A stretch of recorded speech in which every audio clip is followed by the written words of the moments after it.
Mexico. So as the supervisor said, I was born in Tijuana. I'm also an English learner. Immigrated here when I was 3, and I was raised in North San Diego in a little town called Poway. Hablo español, para esos que hablan español. I also want to take this opportunity before I go too much into my presentation to introduce a colleague of mine, a Deputy Superintendent for Government Affairs. His name is Kai Jackson. He's right here.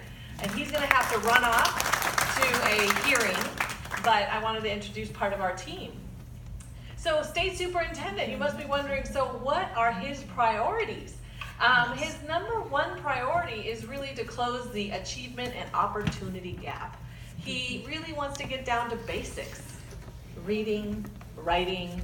We need to make sure kids know how to do that and do that well. So literacy is incredibly important to him. Early learning is incredibly important to him.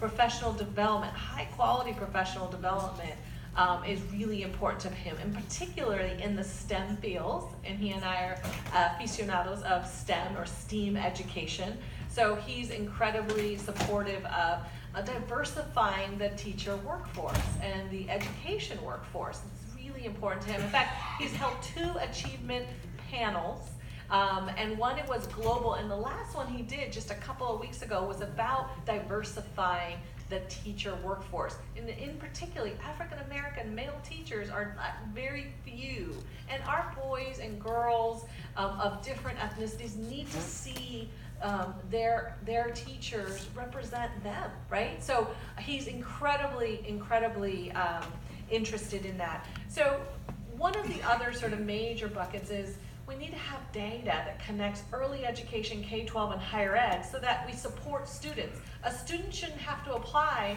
3 or 4 or 5 times throughout their life to tell folks that they're poor. Like I need resources, or my family needs additional tutoring, or when you go to the doctor and they pull you up on the screen and they know you've had a hip replacement, they know you've had physical therapy, they know what medication you're on. But when our kids go to school and it's a new school or they have to move, they don't know the first thing about what that student needed or got. So we really need to better serve students and more of a student-centered a system, because a lot of the policies we pass are really great for the adults, but maybe not so good for the students. So his lens is all about equity, and it's all about making sure we serve the students. So I'm excited about his priority over achievement gap. The other priority is really to be a system of support for schools. We're the Department of Education. We're located over here on 15th and N Street. There's about 1,500 employees here at the Department of Education. And 2/3 of our, people don't know, what do you all do? 2/3 of our funding is federal, 1/3 of our funding is general, and most of the time we're asked to monitor and do compliance. There's not a lot of money left over to do literacy campaigns and achievement gap, but we're going to do our darndest to make sure that happens. And of course we have the opportunity to advocate and sponsor bills, and so we have quite a few issue areas. In fact, the superintendent is so interested in including the public and into our policy making that he actually has 13 work groups. Everyone's invited. We have 1,000 people that are part of it. And of course, the first one is the achievement gap, teacher shortage, improving literacy is another one, improving special education is another one. We really need to work on that area. We want to increase K-12 funding, and we were so thrilled that the governor included $4.4 billion more above the Prop 98 sort of guarantee. So we were thrilled with the governor and all the investments he made in special education, pensions, and of course early education. Another work group that he has going is college affordability, early education, and we mentioned STEM and how important STEAM and CTE, the jobs for tomorrow, dual language, and what he means by that is not that he doesn't support English learners. He wants every student to speak more than one language.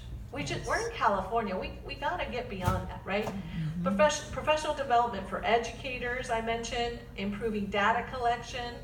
We wanna really figure out addressing pension obligations. Really important is student health and safety.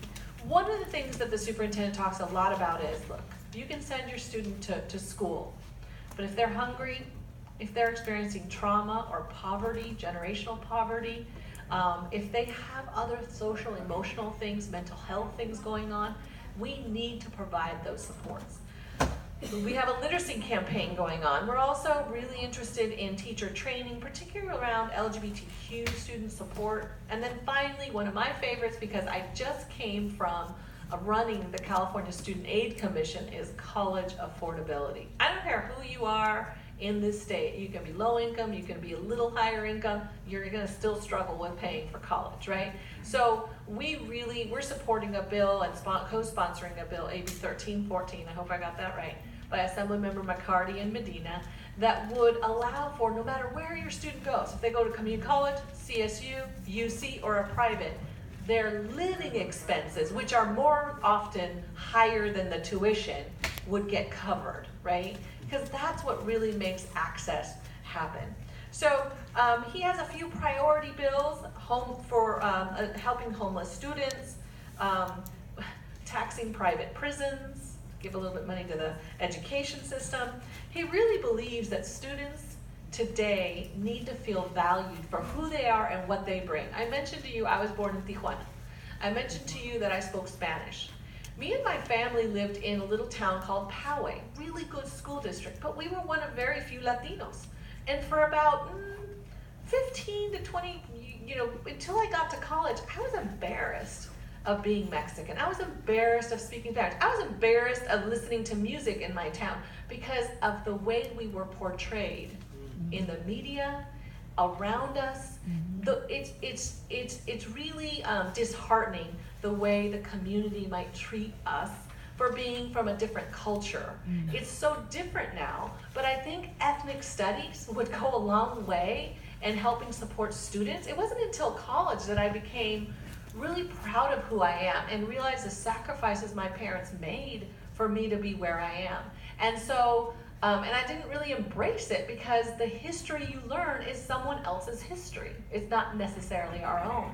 And so we and he really support ethnic studies bill by Assemblymember Medina, AB 331. I hope I got that right, Kai.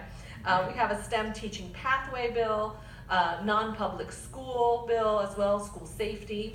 We're really supportive of this concept of the whole child and what does the whole child need. So you go to school, but wouldn't it be great if health services, psychological service, dental, mental services, along with any other social services were right there? So we have a community schools bill we're excited about. We mentioned the literacy campaign and professional development for teachers, because really, if students aren't reading by the 3rd grade, and many students are, if you look at our statistics, your school, your region, look at where students of color are, low-income students, you probably don't have 50% reading at proficiency by 3rd grade, which is a problem because you know the statistics in that pipeline to prison, right? If a student doesn't feel like they're smart, like they're capable, like they can keep up, they end up, it ends up really affecting their self-esteem and who they hang around with and what they end up doing and how they see themselves. And so that's really important to us. And I mentioned the college affordability bill and the teacher training bill around supporting students, LGBTQ students. So we're really excited. We know that another big issue in Santa Clara, how many of you think that your town or your region is the highest cost of living in the state? Highest cost, right? So it's so hard to get the best teachers when they can't afford to live there. So the superintendent has been very supportive of teacher housing. So he has a proposal, it's involved in the May revise, I hope it's in the May revise, and it would give schools access to $125 million so that they can take their surplus property and convert it into development for housing for their teachers and educators, which is huge. It's one of his biggest priorities because we know it's so expensive to live in the state of California. If you want the best teachers in your city, in your town, you've got to provide housing that they can afford. So we're excited about that. And I mentioned to you that we have these 13 work groups. I'm happy to provide information to you all about where they're happening. Everyone is invited, both internal CD folks and external folks. They're going to be online and in person, but if any of those subjects interest you or your constituents, we'll be happy to get you information about where they're happening. And some of them are just online.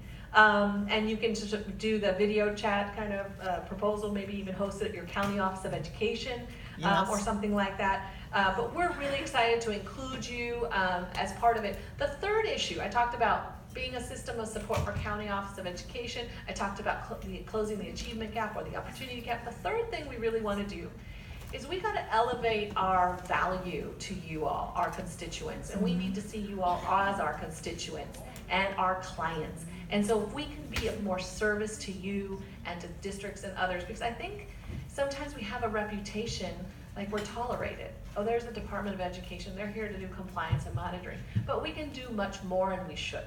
And so with that, I'm gonna leave you with that, but also allow you to ask any questions that you have. Thank you. We have time for a couple questions. Who hasn't asked